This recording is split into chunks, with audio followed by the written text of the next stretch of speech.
বন্ধুরা, আজকালকার শাশুড়িরা এমনই হয় যে মেয়েকে তো কোনো কথাই বলতে পারে না, কিন্তু পরের যে মেয়েটা তাকে অনেক কথা বলতে পারে। সে মেয়েটা বাধ্য হয়ে উত্তর দেয়, এর জন্য সে ভালো হয় না।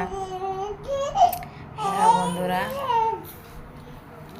পরের মেয়ে কিছুই করুক, ভালো কাজ বা করুক, সেটা ভালো লাগে না, কিন্তু নিজের মেয়ে যদি একটা খারাপ কাজও করে, মার কাছে সেটাই ভালো লাগে। যার দুনিয়ায় মা আছে তার জন্য সবাই আছে, আর যার মা নেই তার জন্য দুনিয়াতে কেউ নেই। শুনতে এটা খারাপ শোনা যায়, কিন্তু এটাই সত্য। আজকাল দেখ না, নতুন নতুন যখন বউ আসে তখন সুন্দর হয়, কিছুদিন মায়ার দিন বেরিয়ে যাবে, ওর পরে না আমাদের বউটা এমন হচ্ছে, পাড়ায় যে সবাইকে বলবে না আমার বৌমাটা একটুও কাজ করে না, আমার বৌমা তোমার সাথে কথাই বলে না। কিন্তু জানে না যে পরের যে মেয়েটা, সে তো বাপের বাড়ি থেকে আসে, যে সবার সঙ্গে মিশে থাকবে, কিন্তু বাধ্য হয়ে যায় সে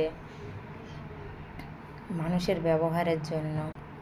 কিন্তু বৌমা সারাদিন কাজ করলে কি হবে, সে তো নকরানি হচ্ছে। আর নিজের মেয়ে সারাদিন শুয়ে থাকলেও সেটা ভালো হচ্ছে, কেননা সেটা তো তার নিজের মেয়ে, আর ও তো পরের মেয়ে। ও তো কিছু ভালো কাজ করলেও সেটা ভালো লাগে না সবার চোখে। হ্যাঁ বন্ধুরা, সেটাই বলছি। সবাই একদিন বউ বেনে আসে, শাশুড়িও বহু বানে, বউ বি শাশুড়ি বানবে। এই জন্য কেউ কিছুকে বুড়াই কান্না ঠিক নেই। সবাই ভালো থাকো, সুস্থ থাকো, সুন্দর থাকো।